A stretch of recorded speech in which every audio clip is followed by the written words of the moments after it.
येन भूतले स्वयं रूपगदा मह्यं ददाति स्वपदान्तिकं वन्देऽहं श्रीगुरो श्रीयुतापदकमलं श्रीगुरून् वैष्णवांश्च श्रीरूपं साग्रजातं सहगण रघुनाथान्वितं तं सजीवं साद्वैतं सावधूतं परिजनसहितं कृष्णचैतन्यदेवं श्रीराधा कृष्णपादान् सहगण ललिता श्रीविशाखान्वितांश्च हे कृष्णा करुणा सिन्धु दीनबन्धु जगत्पते गोपेश गोपिका कान्ता राधा कान्ता नमोस्तुते तप्त काञ्चन गौराङ्गी राधे वृन्दावनेश्वरी वृषभानुसुते देवी प्रणमामि हरिप्रिये वाञ्छाकल्पतरुभ्यश्च कृपा सिन्धुभ्य एव च पतितानां पावनेभ्यो वैष्णवेभ्यो नमो नमः नमः ॐ विष्णुपादाय कृष्णप्रेष्ठाय भूतले श्रीमते भक्तिवेदान्त स्वामिनिति नामिने नमस्ते सारस्वती देवे गौरवाणी प्रचारिणे निर्विशेष शून्यवादी पाश्चात्यदेशतारिणे श्री कृष्ण चैतन्य प्रभु नित्यानंद श्री अद्वैता गदाधर श्रीवासादि गौर भक्त वृंदा हरे Krishna Krishna Krishna Hare Hare Ram Ram Hare Hare. Hare Krishna, everybody. Welcome you all. So today we will be continuing with Rudra Geet. So Lord Shiva talks about the beauty of the Lord, right? Mataji, can you share Veda Base, Canto 4, Yes, Mataji. chapter 24, and verse number 44? So it is 4.24.44. So here, so far, Krishna, Shiva was offering prayers, right? So he covers different aspects. He starts with saying how he is the creator, how he is the destroyer, how he is the most powerful, right? How Krishna is present outside and inside, antar bahir. Then he talks about the pravritti and nivritti marga in the last class we saw, right? So then that is inclination towards the material world, inclination towards the spiritual world, how devotees behave, how non-devotees behave, who worships the Lord, what is the position of Krishna, right? So so much he spoke, right? Now going forward, Lord Shiva talks about the beauty of the Lord, right? So verse number 44 to verse number 51, it's completely about the personal form of the Lord, the beauty of the Lord, right? Then after that he speaks specifically about the lotus feet of the Lord, that we will cover in the next class, right? So today we will be covering these verses 44 to 51. Let's start. Darshanam no didrukshunam dehi bhagavatachitam rupam priyatamam swanam sarvendriya gunanjanam. My dear Lord, I wish to see you exactly in the form that that your very dear devotees worship. You have many other forms, but I wish to see your form that is especially liked by the devotees. Please be merciful upon me and show me that form, for for only that form worshipped by the devotees can perfectly satisfy all the demands of the senses. Okay, so now in today's class, we will be doing purports while we learn the explanation itself, right? Because purports are very long and all these shlokas need to be covered in one class because it's all about the beauty of the Lord. So next verse. Snigdha pravridghanashyamam sarva saundarya sangraham charyata charayata chaturbahu sujata ruchirananam padmakosha pala saksham sundarabhru sunasikam sudvijam sukapolasyam samakarna vibhushanam.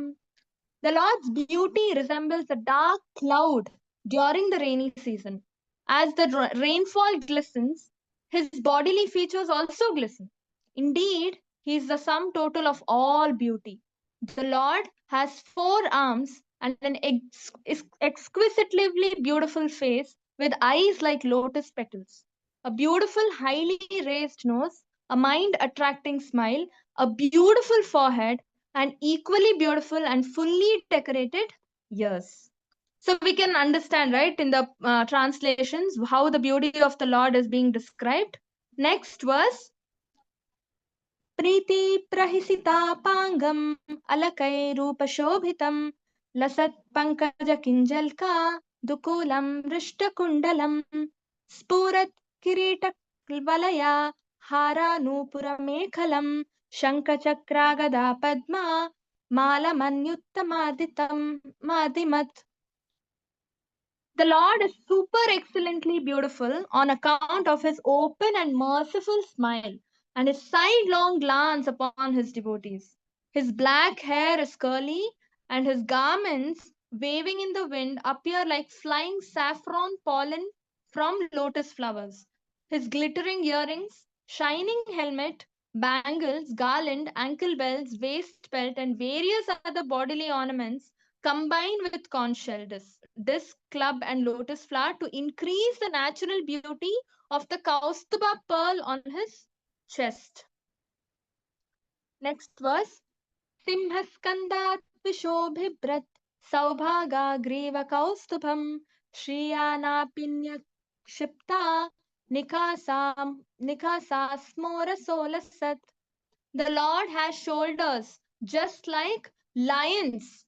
Upon these shoulders are garlands, necklaces, epaulets, and all of these are always glittering. Besides these, there is the beauty of the Kaustubamani pearl, and on the dark chest of the Lord, there are streaks named Srivatsa, which are signs of the goddess of fortune. The glittering of these streaks excels the beauty of the golden streaks on a golden testing stone. Indeed, such beauty defeats the gold testing stone. Next verse. Purarechaka sambigna vali valgudalodaram prati sankramayad vishvam nabhayavartagi gabiraya. The Lord's abdomen is beautiful due to the three ripples in the flesh. Being so round, his abdomen resembles the leaf of a banyan tree, and when he exhales and inhales, the movement of the ripples appears very, very beautiful. The coils within the navel of the Lord are so deep that it appears that the entire universe sprouted out of it and yet again wishes to go back. Next verse. श्यामश्रोण्यति रोचिष्णु दुकूला स्वर्णमेखलं समचार्वाङ्घ्रिजङ्गोरु निम्नजानु सुदर्शनम्. The lower part of the Lord's waist is dark and is covered with yellow garments and a belt bedecked with golden embroidery work. His symmetrical lotus feet and the calves, thighs, and the joints of his legs are extraordinarily beautiful. Indeed, the Lord's entire body appears to be well built. Hare Krishna. So this is how the beauty of the Lord is being described. Mataji, can you share the PPT? You can share the PPT from verse number 44 to 51. Slide number 24. So first we will go and we will see what was spoken in the first verse, that is 44th verse, right? So 44th verse, Lord Shiva is saying, my dear Lord, I want to see your original real form, right? Which all devotees, dearmost devotees of the Lord want to worship, right? That is what is said in the translation, right? So please be merciful upon me and show me that form of yours. So right now, the Lord is there in front of Shiva or not? Hare Krishna. Is Lord is standing in front of Shiva or not when he's offering this prayers?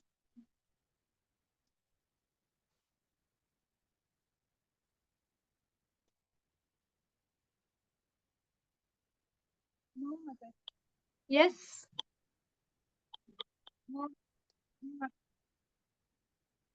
You're not audible, Mataji.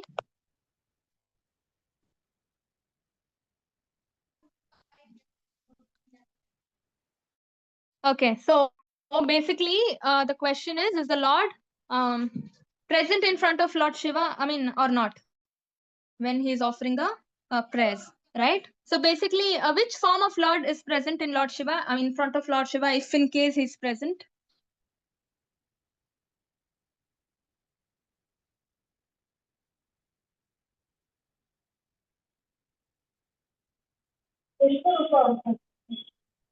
Sorry?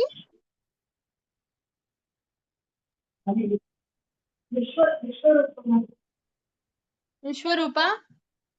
Actually, the Lord was not personally present in front of Lord Shiva, because who was present instead? The sons of Prachina Barhi, Prachetas were present, right? And Lord Shiva instructs Prachetas through the form of the Lord, right? Through the, I mean, through offering prayers to the Lord. Actually, Lord Shiva instructs. Okay, so yeah, so basically first, whatever was there in this translation, right? My dear Lord, please show me that form of yours, which was very, very dear to your close, confidential devotees. So somebody else also talks like this. Who is it? Previous slide, Mataji. Somebody else also talks like this. Who is that? Anyone knows? Asking the Lord to show his form. Arjuna. Previous slide. Yeah? Arjuna Mataji. Arjuna, Haribol, exactly. Previous slide, Mataji. So I don't know if the slides are moving for me. Yeah, this slide. So Arjuna also asks the Lord for the same thing, right? So when Vishwarupa Sandarshana was going on, when the Lord showed his universal form to Arjuna, he got scared. He got so scared that he wanted Krishna to immediately change, right? And he requests the Lord, I'm so disgusted. I am not able to look at your form. I'm so scared of your form, right? And immediately the Lord changes to the four-armed form that you're seeing in the picture, right? The four-armed form or the Vishnu form, right? So is this the real form of the Lord? Is the four-armed form real or universal form real? Anyone?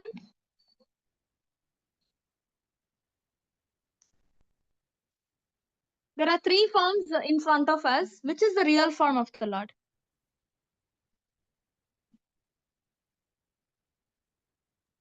Two-armed form is the real form of the Lord. Mataji. Two-armed form. Oh, Four? Okay, so basically, the real form of the Lord is the two-armed form that you are seeing in the third picture, right? So Krishna, after showing the universal form, shows the four-armed form. After that, Arjuna asks this, the question, the same thing that Shiva is asking right now, right? I want to see that form which your confidential devotees see you, right? That real form of yours, which not everybody can see, right? Only his most confidential devotees can see that form. That form I want to see, right? Then Krishna immediately shows this two-armed Shamasundara form of the Lord with flute and peacock feather, right? Two-armed form. Vishnu never holds flute in his hand. Only Krishna holds. That is one of the differentiation also between Krishna and Vishnu. What is the difference?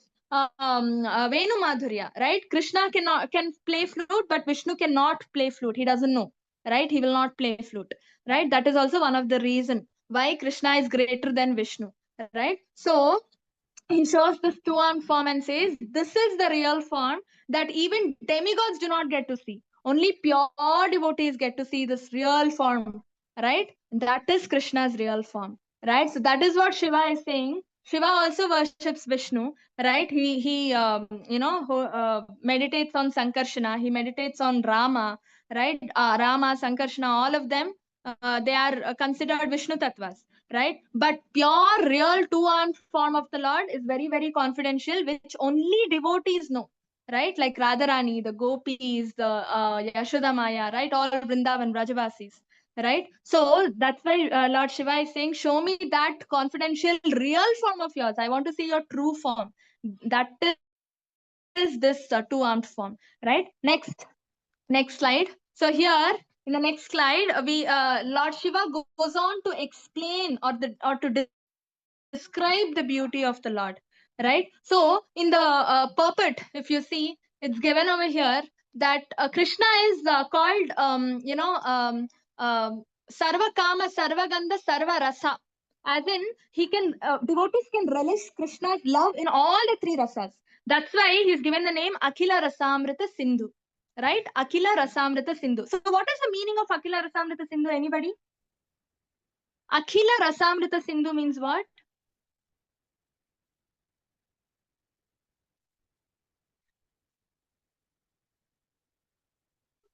We just discussed. Akhila means what? I got an answer in the chat. Akhila means all. Rasa means all the five mellows or the relationships we can have with the Lord. And Sindhu means ocean, right? So Akhila Rasamrita Sindhu is, next Mataji. We can relish Krishna's love in all the five loving transcendental exchanges of the Lord, right? Of the relationships with Krishna. And it is possible only with Krishna, right? Only with Krishna. Nobody ever proved this. Even Lord Ram, right? Even Lord Ram said for the Dandakaranya sages, this he said, no, I cannot, you all cannot serve me like Sita Mata, because in this avatar I am Ekapatni Vrata. That's what he says, right? So Madhurya Rasa was not available for all devotees.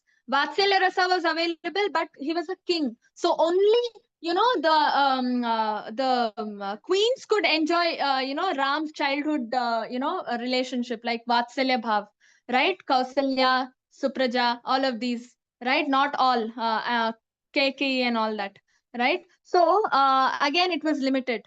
It was not even available for outsiders to serve the Lord in Vatsalya Bhav, like a mother or like a father, right? So, and Ram was the eldest, so there was no Vatsalya Bhav in the form through the brothers also, right? Brothers also couldn't serve him in Vatsalya Bhav like an elder, right? So these were all limitations, right? In Narasimha Dev, if you see Narasimha Avatar, only Dasya Bhav was available, right? Prahlad Maharaj was serving the Lord in Dasya Bhav, right? So in no other form, in Vamana Dev, again, there was no relationship as such. In all the five, Madhurya Bhav, Vatsalya Bhav, nothing like that, right? So all the five rasas in full was available to all the devotees only in Krishna, right? Only when Krishna comes down in full as the Supreme Personality of Godhead.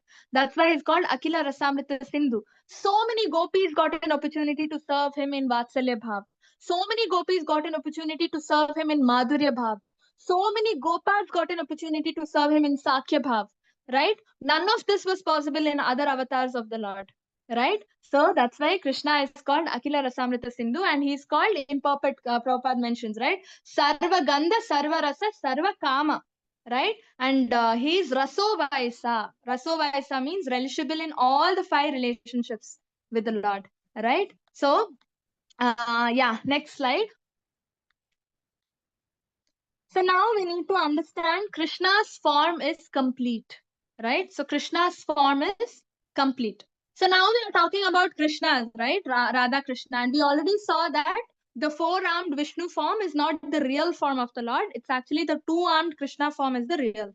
So can we all worship Radha Krishna? Anybody? Can all of us worship Radha Krishna? No. No. So who can worship, and why we can't worship Radha Krishna? Why all of us can't?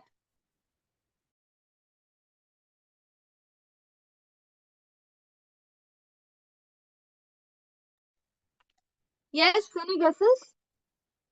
Why not? If all of us can't worship Krishna, then why? Why we can't worship him? I mean, Radha Krishna. Okay, so basically, why all of us cannot worship Radha Krishna is because only Krishna worshippers who are highly, highly exalted devotees of the Lord, right? Only exalted devotees of the Lord can worship Radha Krishna. Not everybody.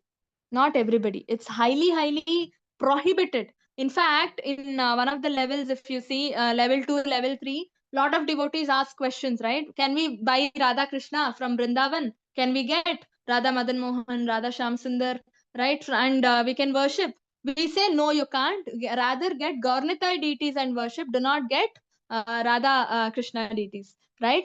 Why? Because Radha Krishna worship is highly exalted, and it is impossible for us, because every offense Krishna sees and notes it down, right? He's not as merciful as Gaur-Nitai, right? So every offense he must notes it down, and we cannot worship Krishna without offenses, right? Because we are not in that level. And because of that, because there are lots of rules and regulations, Rupa Goswami gives 64 rules and regulations, right? So we cannot worship the Lord in this as Radha Krishna. It's highly prohibited. Then what to Mataji, do in then, temple? Mataji, then are we not supposed to keep Radha Krishna idol in the mandir altar? I mean, the mandir which we have. Are we not supposed to Home keep that? altar we can't keep. Home altar we can't keep. But Oh, in case you are already worshipping, then you can continue. But yes, home altar, newly, if you want to get the deities and worship Radha Krishna, we cannot, unless we are Brahmanic initiated. Right? There is two levels of initiation, Harinam and Brahmanic, right? So first initiation is Harinam, that's basic initiation, right? We are still not yes, qualified to worship Radha Krishna at home, right? Only okay, after second initiation, that is Brahmanic initiation, we can get the deities and worship at home. But if you're already having the deities, please continue worshipping, yes. right? Because it's Okay, Mataji. Krishna's will. He has come to your house, so you can continue worshipping the Radha Krishna deities. Okay, Okay, next verse, okay, Mataji. next slide, Mataji. Yeah, Hare Krishna. So here, so we talk about the 64 offenses. Next slide. Yeah, here, right? So Rupa Goswami mentions the 64 rules that we need to follow in order to worship Radha Krishna. This, because, see, at home we can definitely not worship. But in temples, we have Radha Krishna Mandir, right? But there also, they follow Pancharatrika Vidim, right? They follow the rules and regulations strictly to worship Radha Krishna deities. If you have Gaur-Nitai like Namahattas and small centers, ISKCON centers, they have just Gaur-Nitai. That is okay. But if there is a proper big temple where there is Radha Krishna deities like Juhu, like so many temples, right? There, it's all Radha Krishna deities. Radha Govinda in our ISKCON Mangalore, right? For that we have to follow Pancharatrika Vidim, right? They're all Brahmanic initiated in temples, all the pujaris. Still, they follow Pancharatrika with Vidhi. That is highly standard. Rules and regulations. Everything is followed. No zero offenses are to be considered, and everything, all that, right? But we need to understand Krishna does not accept worship in rules with rules and regulations. He wants natural love, which is offenseless. That's why it is highly impossible to worship Radha Krishna in the state we are in, unless we are directly from Goloka, just fallen from there. It's highly impossible for us to worship Radha Krishna because he does not accept worship. If you follow these rules like this so strictly, ensuring, oh, no offense is done, like this, if you worship, he will not accept. He wants natural love, which is offenseless, right? So, no rules. See, no rules. That is Ragatmika Bhakti or Raga Marga, like Yashoda Mata. Oh, my son, right? All the time, my son, my son. No rules, no regulations, nothing. She didn't even know that he was God, right? So like that, right? She used to, if he did anything wrong, she used to nicely scold him, right? Nanda Baba used to ask him to carry Nanda Baba's slippers on the head of Krishna, right? A son should serve the father, right? So that way, right? So nobody, this is not offensive because they were all in love. So this is the kind of worship Krishna accepts. That's why in temples we still follow Vaidhi Sadhana Bhakti or with all the Pancharatrika Vidhi and all. But Radha Krishna do not accept. But there are Radha Krishna deities in the temple. So who is actually accepting the worship? If Radha Krishna cannot accept this kind of worship, then who is actually worshipping this rules based worship that we are doing in today's temples? Any guesses?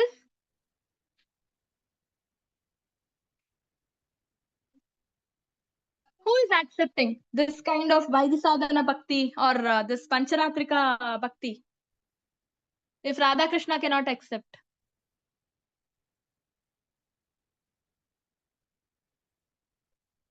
Any guesses? I got Lord an answer. Vishnu. Yeah. Hari Bol, exactly. Lord Vishnu. We already saw Lord Vishnu's four-armed form is already there in Krishna, right? So it is actually Lakshmi Narayana. So Radha Krishna take the form of Lakshmi Narayana, and then they accept the Pancharatrika rule-based worship that we are offering to him. Can you imagine? Right? So that is the mercy. That's why Krishna is complete. Krishna's form is complete. Previous slide, Mataji. Previous to this, right? So that's why we say Krishna's form is highly complete. So Radha Krishna take the form of Vishnu, Lakshmi Narayana, and they worship the rule-based worship. And when you worship and worship and worship, and when you get advanced, when you promote yourself from Vaidhi sadhana to Raga, right? Raganuga Bhakti, then what happens? Radha Krishna originally who are manifested in the deity accept your worship. Can you imagine? So they help you grow. They help you grow. So that's why we say Krishna is extremely merciful. Right? So this is the beauty of Krishna. So Krishna, Prabhupada says, no, Krishna out of his causeless mercy comes in the form of Archa Vigraha or the Vigraha or the deities in the temple. Right? It's out of his causeless mercy just to give us a chance to serve him. Right?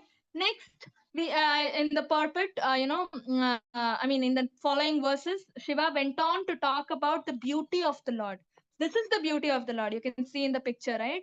So the two arms with flute which has the nectar of his lips. Flute is touching the lips of the Lord, right? The tulsi plants around him, the animals and birds around him, the trees around him, the peacock feather on his head, right? The golden yellow clothes that he wears, right? So this the soil right under the feet of the Lord is so glorious, actually, right? So the soil can at least hold the Lord. Can you imagine? So this is the beautiful form of the Lord that Shiva is referring to. This is the form that Shiva is glorifying. This is the form Shiva wants to see, not the four-armed form. Next verse, next slide. So in next slide, we understand even in the purport, Prabhupada describes the glories of the Lord as mentioned in Brahma Samhita, right? Venum Panantam Aravinda Dalayataksham Barahavatam Samasitambuda Sundarangam Kandarpakoti Kamaniya Vishesha Shobham Govindamadi Purusham Tamaham Bhajami. Venum Kwanantam Aravinda Dalayataksham. That means he's always having a flute touching his lips and he's playing on that flute, right? Barahavatam, that means he has a peacock feather on his head, right? Making him extra beautiful. And peacock feathers are also getting extra beauty because they are touching the head of the Lord, right? Kandarpa koti kamaniya vishesha shobham, right? Millions of Cupid's beauty is not even equal to a pinch or a tinge of Lord Krishna's beauty. Can you imagine? We all fall for, I mean, this material world is ruled by Cupid, right? If there is a handsome guy or a beautiful woman, we all start admiring, oh, so beautiful she is, right? That is actually Cupid's play. But millions of such Cupid's beauty is not even equal to one tinge of Lord Krishna's beauty, right? So, which beauty do we really want to get attached to? We can decide. Why do we have to settle for something substandard when we have something wholesome here? Next slide. So here there is a verse in 10th canto Srimad Bhagavatam that completely describes the beauty of the Lord, right? This is the verse that also impressed Shukadeva Goswami. Shukadeva Goswami was not a devotee. He was a monist. He was a Mayavadi, right? After listening to this verse, he became a devotee of the Lord. Can you imagine how powerful this verse is? Barhapidam Natavarapu Karnayo Karnikaram बिभ्रद्वासा कनककपिसं वैजयन्तीं च मालं रन्ध्रान् वेणोरधरस सुधया पूरयान् गोपवृन्दैर् बृन्दारण्यं स्वपदरमणं प्राविशद्गीतकीर्तिः. So what does this mean? Barha means peacock feather. Pedam, as an ornament, he is wearing peacock feather on his head, right? And who is wearing the Natavaravapu? That means the form of the Lord, which is like a dancing transcendental dancer, right? You can see in the picture, he's playing the flute, and with the peacocks and all the other animals around, he's giving the dancing pose, right? He's looking like a transcendental dancer, Natavaravapu. Karnayor Karnikaram. In the ears, he's wearing lotus-like flowers. They are not lotus, but lotus-like flowers called Karnika, right? And then Bibrad Vasa, the dress of the Lord. He's wearing a dress which is Kanaka, golden, and Kapisham. Kapisham means yellow, right? He's wearing a dress which is Kanaka Kapisham, golden yellow color, along with Vaijayanti Mala, Vaijayanti garland he's wearing on his around his neck, right? Randran Venur Adhara Sudaya. Can you imagine? Randra means the holes are there, no, on the flute. The holes are being filled constantly with the Adhara Sudaya, means the nectar coming from the lips of the Lord. Adhara means lips. Sudaya means the nectar coming from the lips of the Lord. Can you imagine? In today's world, if you say saliva and all that, it's like, oh, what saliva? We feel so disgusting. But Krishna's saliva is transcendental. It's nectar. It's compared to nectar. And the flute is getting constantly filled by that nectar, or nectar of the lips of the Lord. That means this flute is extremely lucky, right? So Randran Venur Adhara Sudayo Purayan. Purayan means it's filled and overflowing. The each hole on the hole of the flute is filled up with the nectar of the Lord, and it's overflowing, right? And then in this position, in this phase, what is Krishna doing? Like a dancer is walking into the forests of Vrindavan, right? Vrindaranyam, forests of Vrindavan, when the Swapada Ramanam, right? The moment he keeps the feet, on the forests of Vrindavan, the footprints fall on the the lotus footprints of the Lord fall on the soil of Vrindavan. And then, looking at that, Gopa Vrindar, all the Gopa Balas, or the friends of cowherd boys of Vrindavan, right? The friends of Krishna, they start glorifying him the moment he enters into Vrindavan, right? Pravishad means enter, Gita Kirtihi. They start glorifying with the transcendental songs, right? Looking at the beauty, even Gopas fall for it, not just Gopis, right? Just such beautiful form. Even Gopas just get engrossed and they start glorifying the Lord just by looking at him entering into the Vrindavan forest. As he enters, he's welcomed through these songs which they sing. All right, out of they are all glorifying the beauty of the Lord. Right. Next verse. Such beautiful is the form of the Lord. Right. Next verse, Mataji. So this is the form of the Lord, which all the this is the real form of the Lord. And we in ISKCON, we consider, Krishna doesn't grow after 16 years.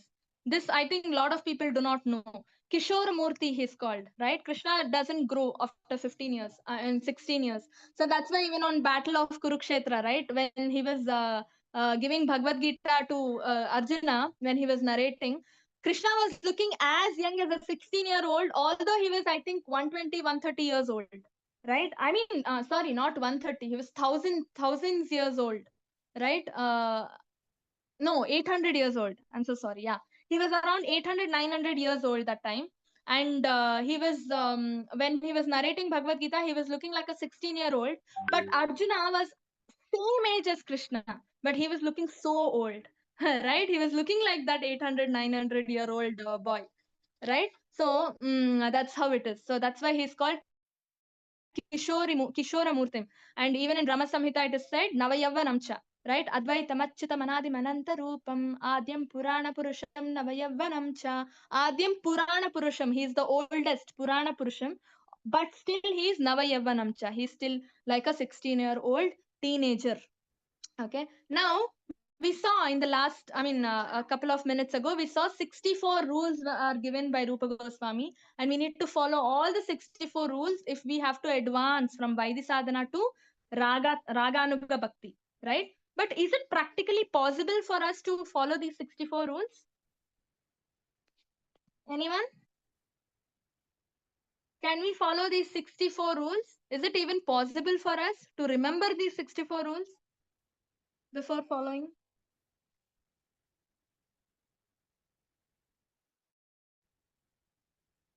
Yes. Can we follow? Am I audible? Yes, Mat. Yeah. So can we follow these 64 rules or we cannot? We Are we cannot. capable enough? No, No, we cannot. we cannot. We are highly incapable. We cannot follow, right? So what does, Chaitanya Mahaprabhu say? Next slide. Chaitanya Mahaprabhu says, because in Kali Yuga we are so dumbstruck we cannot follow the 64 rules that Rupa Goswami mentions. He gives us Panchanga Bhakti. It's called 5 limb Bhakti. 64, forget it. It's too much. Just follow 5 things. Chaitanya Mahaprabhu says. What are those 5 things? A, B, C, D. Okay. A is for association of devotees. Right? B is for Bhagavata Shravanam. Either listening to Bhagavatam or reading Bhagavatam. C is for chanting our 16 rounds, not one round. Okay. Then D is for deity worship. That is offering flowers, having Gaurnitais or Radha Krishna photos. Photo we can have, only Vigraha we cannot have. Right? Yeah, offering flowers, decorating nicely the altar, offering, bhoga, eating prasadam, all this comes under deity worship. Next, E is etiquette as in dham, as in ensuring all the above 4 are followed. If you follow these A, B, C, D, right, then wherever you are, your place becomes dham, and you are automatically following the etiquette as in dham. Right? So this is the A, B, C, D, E, Panchanga Bhakti, or the 5 limbs of Bhakti uh, that we need to follow, right? So only 5 things. 64 is too much, but 5 is so less, right? So what does it say? Sadhu Sangha Nama Kirtana Bhagavata Shravana Mathura Vasa Shri Murti Shraddhaya Sevana. So Sadhu Sangha is covered, association of devotees. Sadhu Sangha Nama Kirtana, that is chanting 16 rounds, and then also chanting with your friends or family or in temples loudly with the song, right? Harinam Kirtan. That is covered in Nama Kirtana. Then Bhagavata Shravana, that is covered in B, right? Bhagavatam, reading or hearing regularly. Then Sri Murti, Mathura Vasa. Mathura Vasa is the E, right? Etiquette as in Dham. And then Sri Murtira Shraddhaya Sevana, that is D, DT worship. These A, B, C, D, E, these 5 things should be done every day, not once in a week, not Sundays, not on weekends. No, every day. How to do every day? So difficult, right? So that's why when you listen to Bhagavatam, right? When you there is recorded classes being put, right? I think all of you are in Bhagavatam group that we have, ISKCON Mangaluru Bhagavatam group. If you don't, if you are not in that group, you can join. Or if you have your local temples, if you are listening to that Bhagavatam, still fine. But when you listen on Zoom or your recorded YouTube classes, if you listen, right, you are listening in association of devotees, because there are so many devotees in that class, and you are also joining them virtually. Or if you are so privileged, you can also go to the temple every day for Bhagavatam class, 8 o'clock, and listen in that group. That is when you do that, association of devotees and Bhagavata here reading, right? A and B both are covered. Right? Next, when you wake up early in the morning, you will definitely chant your rounds. Or before you go to bed, definitely you will finish your committed number of rounds, whether it is 16 or whether it is whatever number. Right? Then A, B, C is covered. Right? Then DT worship, definitely you will all decorate your altars every day. That is a given. Right? Anybody, at least going to the altar and seeing the Lord, if somebody else is decorated, also is going to be DT worship, because you are giving obeisances, you're paying obeisances to the deities. That is also ABCD, right? D is covered. And if you're doing all this, you're actually living in Dham. So E is automatically covered, right? Your home has become a Dham. Your home is not just a Karmi home as such, right? If you're going to office, carry a small Krishna idol or, photograph or something. Eat prasadam, right? When you pack your lunchbox, offer to the Lord and then pack it, right? Then when you eat in your office also becomes a dham. When you have Krishna picture in front of your system, your laptop or your monitor, then your desk becomes a dham, right? So and then you can always listen to lectures in your office, so your office also becomes a dham, right? You can listen to bhajans, right? You can do so many things. You can actually see shlokas. I have a friend who writes a shloka in a paper, right? And morning she writes, in during her login time she writes and keeps it there, and then till log out she will keep memorizing the shloka, and next day she will be saying that shloka without saying. So she's learned one shloka, one day one shloka she learns. Can you imagine? Right? So she makes her entire office, desk, everything into a dham, right? So this is so easy. That too in today's world with internet and everything, following this panchanga is so easy, right? Now, next slide. Yeah, this is actually shortcut that Chaitanya Mahaprabhu gives. No, previous slide, Mataji. Previous slide where the two pictures of Krishna are displayed. So now we go in depth about the beauty of the Lord. So Lord Shiva starts in depth talking about the beauty of the Lord, right? So now here it is given. Lord Shiva says, "You resemble a dark cloud during the rainy season." He's called Shama Sundara. Shama means freshly formed monsoon cloud, right? Freshly formed, not. If the monsoon cloud is ready to burst, right, and to produce the rain, it will be very black, like completely black. But if it is freshly formed, it will be bluish gray, or at least grayish, not fully black, right? You can observe on the in the sky, right? That color is Krishna. Many people think Krishna is blue color. No, he is not. You can see in the picture, especially the childhood Krishna, you can see that is the real color of the Lord, right? It's called Mega Varnam Shubhangam, Mega Varnam, right? And even in Charashtakam it says, no, Shamala Kanti Charam, right? Shamala Kanti Charam. He steals the color of the freshly formed monsoon clouds in the sky. That is the real color of the Lord. And then Shiva also talks about the beauty. And why is this monsoon color given so much importance? It's because after a scorching summer heat, Prabhupada writes, just when you see these freshly formed monsoon dark clouds in the sky, you feel so satisfied. You'll be like, oh my god, so hot it is, and now I can at least see a ray of hope. It's going to rain anytime. I can see these freshly formed clouds in the sky, I mean monsoon clouds in the sky, right? That is the kind of soothing effect Krishna will give upon his devotees if you look at him with love, right? And not only that, it is also said in this Shiva also describes that he has 4 arms, right? So Shiva is referring to the Vishnu form here, right? Because seeing Krishna form is not easy, not everybody will get an opportunity. So Shiva is glorifying only the Vishnu form here, right, throughout. And then he also talks about the eyes are like lotus petals, right? And sunasikam, right? So the nose is raised. Sudvijam, his teeth are so good. Kapolasyam, Sukapolasya, right? That means forehead is so nice, right? And both the earrings, right? They are beautiful. That's what Lord Shiva says. Not only that, he also goes on to describe the shoulders of the Lord, right? Shoulder. How is the shoulder going to look?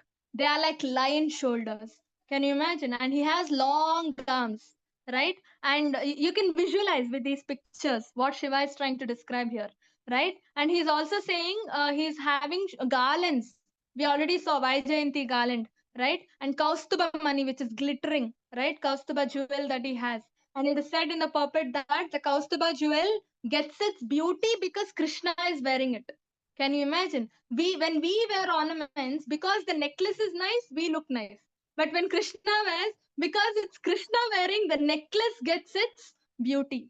Can you imagine? Right? And now I have a question for all of you. In Vishnu Loka or Vaikuntha, all the devotees look the same, no? They all have 4 arms, right? They all have same jewelry like Vishnu. Then how do we identify who is real Vishnu and who are his servitors? Any answers? He always has those tulsi leaves on his feet. Okay, that is one way. Yeah, there are 3 ways. Haribol, one way is tulsi leaves are stuck on the feet of the Lord. Next. Mataji, Kaustubha mark on the chest of... Yeah, what mark is it, Mataji? I forgot.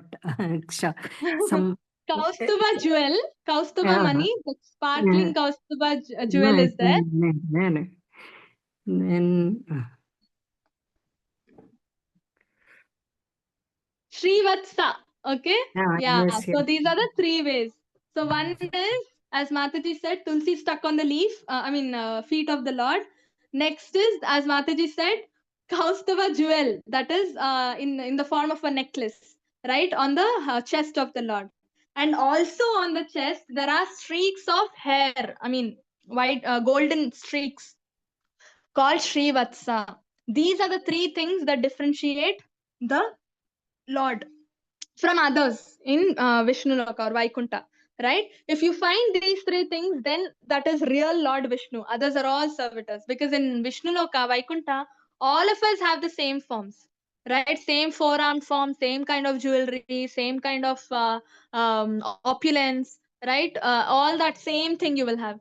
So these are the differences. Srivatsa is that streaks on the mark that Mataji said. On the chest, it is golden in color, and next is the tulsi leaf stuck on the lotus feet of the Lord, and then the Kaustubha jewel, which is sparkling, right, like a diamond, even more better than the diamond, right? So, I mean, Shiva says here these golden streaks is even more beautiful than gold testing stone, right? Gold testing stone, a gold powder will be put, right, will be fallen on that black stone. So that's the exact comparison, because Krishna's body is black, and these golden streaks on the chest looks like the black stone with golden powder sprinkled on it, right? But it is even more beautiful than that, right? So there is a comparison actually where Prabhupada says, when there is a gold ring with diamond, right, or a diamond ring, it's actually the diamond that is giving the gold. It's increasing the value of the gold. If there's no diamond, it'll be a simple gold ring, right? But if there is diamond, gold also gets its extra value, right? Gold's value will also increase. So we are all like the gold ring. Krishna is the diamond. When you add Krishna to your life in your day-to-day activities, your value increases. You're not giving value for Krishna. Krishna is giving that value. We are all zeros, and Krishna is that one, right? So before zeros, if you add one or some number, only then the zeros will get the value. Otherwise, we will not, right? So it's just like that. By adding Krishna to our life, we are making our life successful. We are making our life meaningful. We are not doing any favor to Krishna. Many of us think, oh, we are doing some favor to Krishna. No, we are not making any favor, right? And then Shiva doesn't stop there. He goes on to explain abdomen of the Lord, the three ripples of flesh on the abdomen, right, of the Lord. And also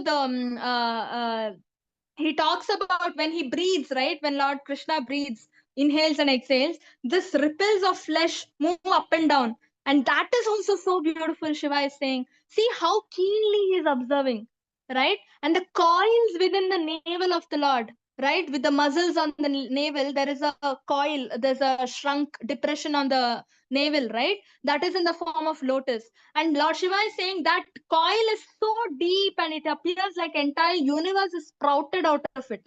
So actually that is correct, right? Because in Padmanabha form, Krishna gives rise to this entire lotus, and then the universe comes, right? So this is what Shiva is saying. So now what we understand is, here in material world, if a man goes and admires or appreciates or glorifies the beauty of another man, what does the society call that man? Oh, this man is not straight, right? That's what we call, right? Oh, this man is not straight. He's some abnormal man. He's going and describing the beauty of another man, right? Only women can describe beauty of a man, right? But Shiva is a male, right? And he's describing the Lord, and Lord is also a male. He's Purushottama. He's best of the men, right?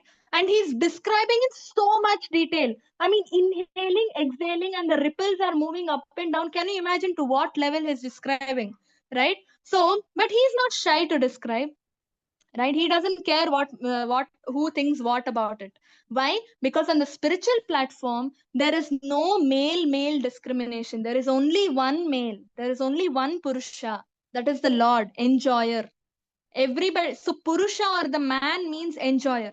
Everybody else is Prakriti or the enjoyed. Who is enjoyed by whom? Enjoyed by Krishna, right? So even if there are men and women discriminations in Vaikuntha, all of us come ultimately under the broader category of Prakriti or female, right? There is only one man. that is Krishna, his Purushottama, the enjoyer, and everything else, including Lord Shiva, Lord Brahma, all of us come under Prakriti. We are all called female.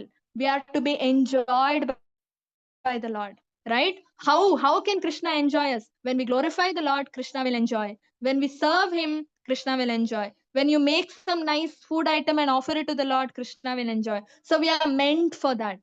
We are meant for that. All this outside external male female gender is just namesake. That's it. But ultimately, we are all Prakriti. We are all women, right? To be enjoyed by the Lord, right? So, main goal of Shiva describing all this beauty or glorifying the Lord's beauty is to prove that what? Prove what? Why is Krishna? Why is Lord Shiva describing the beauty of Krishna?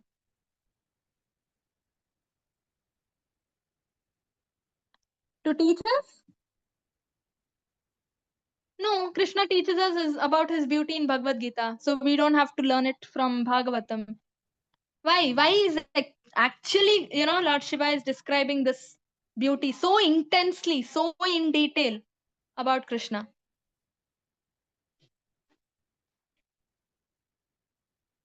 Anyone? Think. Answers are all there actually. We are not thinking.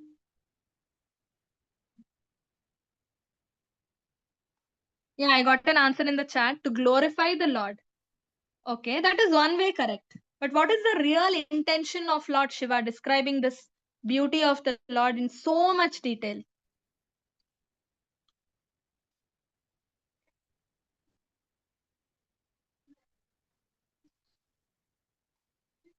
Yeah, yes.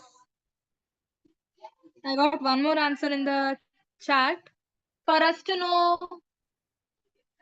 Okay, but Brahma describes no Mataji in in third canto, if I'm not wrong, third or second canto. Brahma describes, the Lord Vishnu sleeping on the Anantashesh, or every jewelry he describes, every chain, every earring, everything he describes. So we know, and we know it from Bhagavad Gita also. Krishna also describes his opulences, his beauty, everything to Arjuna. Okay, so the meaning is, who is Adi Shankaracharya? Anyone knows? Who is the real form of Adi Shankaracharya? The Mayavadi philosophist? Shiva. Lord Shiva Mataji. Lord Shiva, exactly. So what did Adi Shankaracharya promote? Which kind of tattva? Brahman realization. Brahman realization. So that means Lord has form or Lord doesn't have form? Formless. Exactly. Light. Exactly. So Light. Lord, exactly. They, Brahma Jyoti. yes, Mataji. So this is the agenda Lord Shiva has. Can you imagine? Lord Shiva is glorifying each and every part of the body, each and every jewel he is wearing, complexion, his smile, his organs, his facial expressions, his opulences, literally everything. Why? So much in detail. Because it is the same Lord Shiva that comes down in the form of Adi Shankaracharya to promote formless philosophy or the Mayavada philosophy. He is the same one who comes and says, Lord has no form. We are all lords ourselves, right? All of us are Narayanas, right? And we will just merge in the Brahma Jyoti because Lord is just light, right? So eventually to prove that Mayavada philosophy is wrong, eventually to prove his own theory is going to be wrong, eventually to prove all the Mayavadas, to lead all the Mayavadas back into Vaishnavism, right? To show the Mayavadis, what position Lord Shiva is in, right? Lord Shiva completely accepts the personal form of the Lord, worships the personal form of the Lord. He is a personalist. But just to mislead a certain sect of people, right? He comes in the form of an impersonalist and promotes the impersonalistic or impersonalism, right? So this is the main agenda, or this is the main goal, right? So here, now we can easily defeat Mayavadis, right? Oh, you are all following Shiva. They are all Devi worshippers, Lord Shiva worshippers, and Adi Shankaracharya is Lord Shiva himself. You are following Lord Shiva. Who is really Shiva? Shiva is a personal worshipper of the Lord. worshipper of the personal form of the Lord. And we can, actually quote these shlokas and show them in Rudra Geet. See how Lord Shiva has glorified the personal form of the Lord. How can you all say Krishna is formless, right?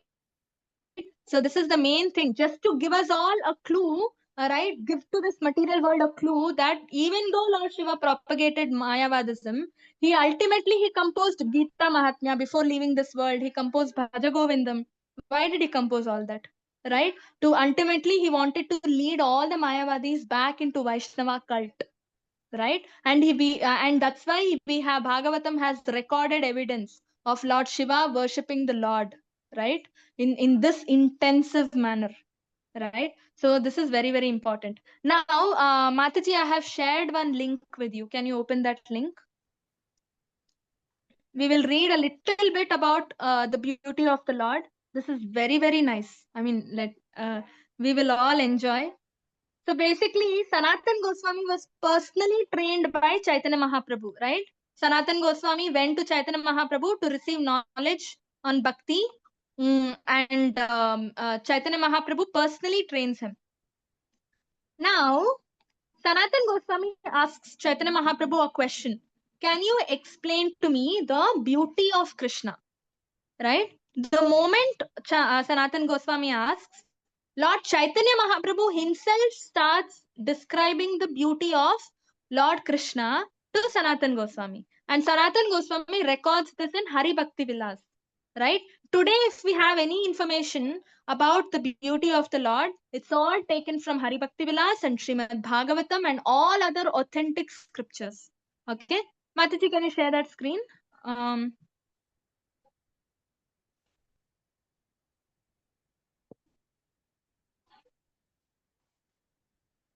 Or do you want me to share the link? I can share the link in the chat. You all can open as well in case Mataji is finding difficult.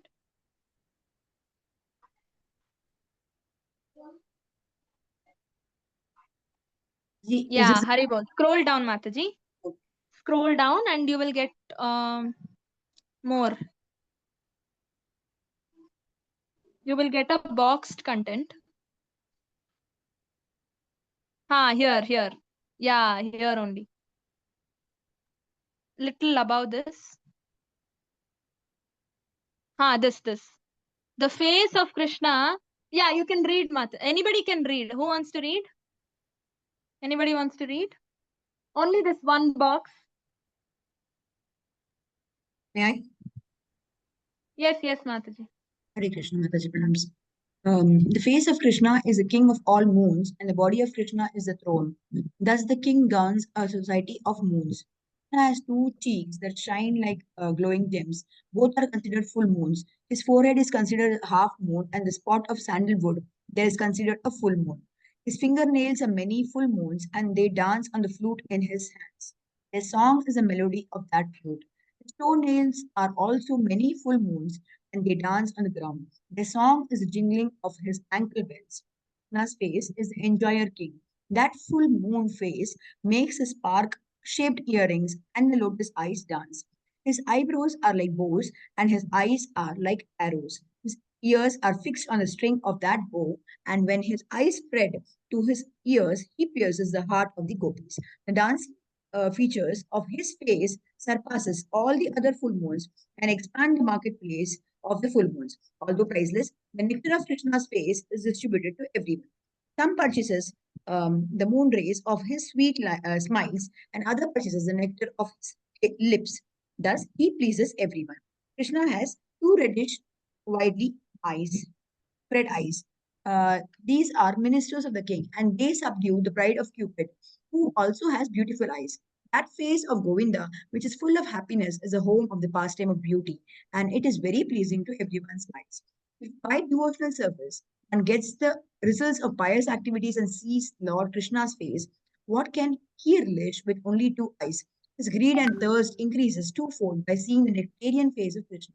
Due to his inability to sufficiently drink that nectar, he becomes very unhappy and criticizes the creator for not having given more than two eyes. Chaitanya Charitamrita, Madhya Lila.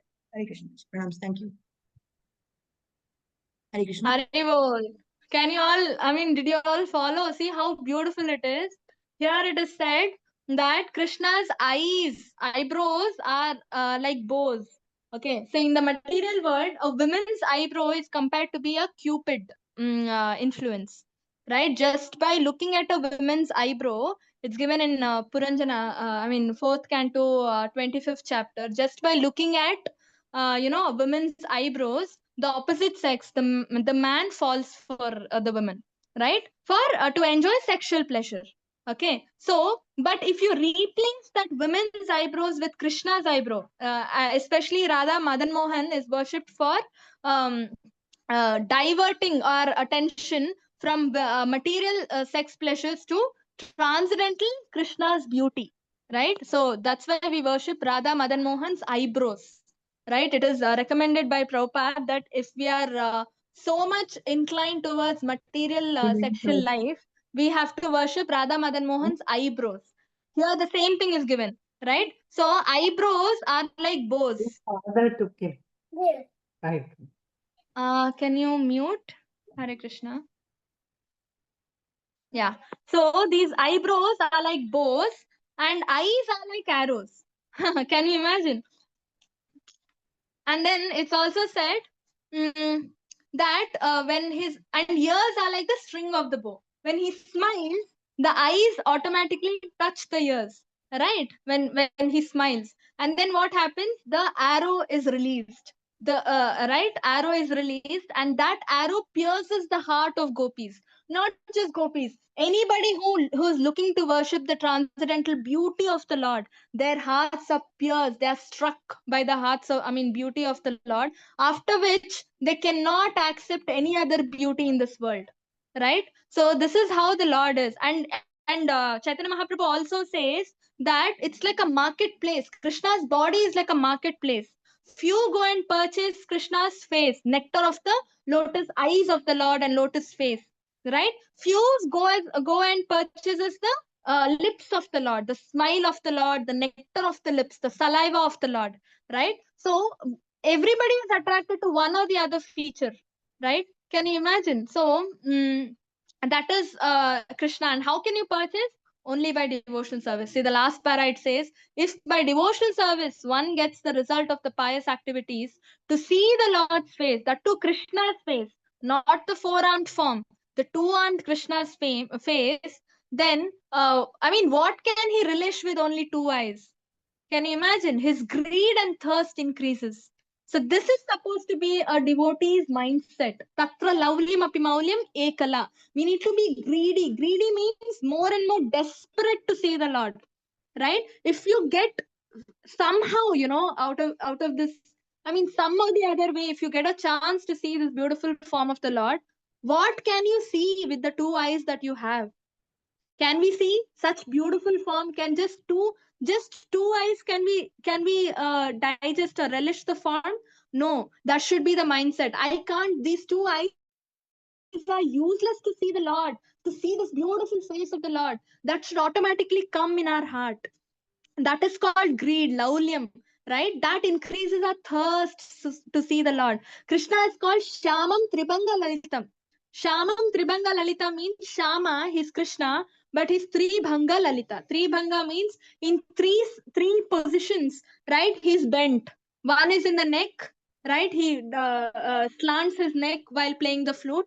One is in the navel, right? Like a dance pose we just saw in the previous picture. He slants his navel also, and one is he crisscrosses his legs, right? The feet, right? So three places in his body he's bent.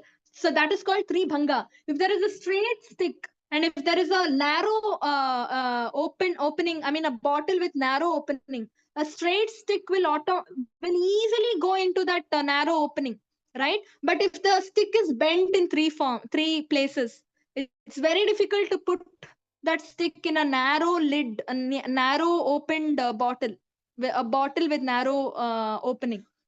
It's very difficult. You have to push and and once you put, it's very difficult to take it out also. It won't come out so easily. So Krishna is exactly like that. Our heart is compared to that a bottle with narrow opening.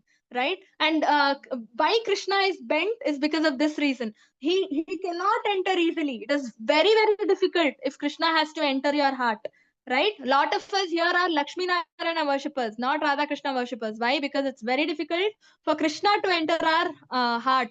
And once he enters, very difficult to come out. Stick cannot be removed if it is bent, if it's crooked. We cannot remove the stick out of that narrow opening, right? Same way, once Krishna enters, by some great fortune, if we get an opportunity where Krishna directly enters our heart, he will not go out even if you want him to go out. Even if you go say, go Krishna, he will not go. Why? Because it's very, very difficult. He will not leave his devotees, right? And here also, Chaitanya Mahaprabhu says, no, the two cheeks are like glowing gems, and the two cheeks are considered full moon. Second paragraph, right? And forehead is considered half moon. So his body is full of moons, right? And spot of sandalwood on his forehead, right, is considered a full moon. Can you imagine? So on the face, we can find 3 full moons and 1 half moon. Two cheeks are full moon, forehead is half moon, and the tilak or the sandalwood that we keep on the Lord's forehead is considered another full moon. So this is a very, very this description is to another level, because Krishna is explaining his beauty through his own mouth, right, in the form of Chaitanya Mahaprabhu. Okay, so with this we will end today's class. Thank you all for joining. Any questions? Anything you want to add about Krishna's beauty? It's very vast and interesting. I couldn't cover everything though. Anything you all want to add? What did you feel after listening to this beauty of the Lord? I want to know from you all. How did you feel, or what did you feel? Anybody wants to share? Nobody We are felt blessed. anything? We are blessed to listen. We can't see him, but we are really blessed to hear his beauty, about his beauty. Haribol. Exactly, Mataji. Very nice. Anyone else?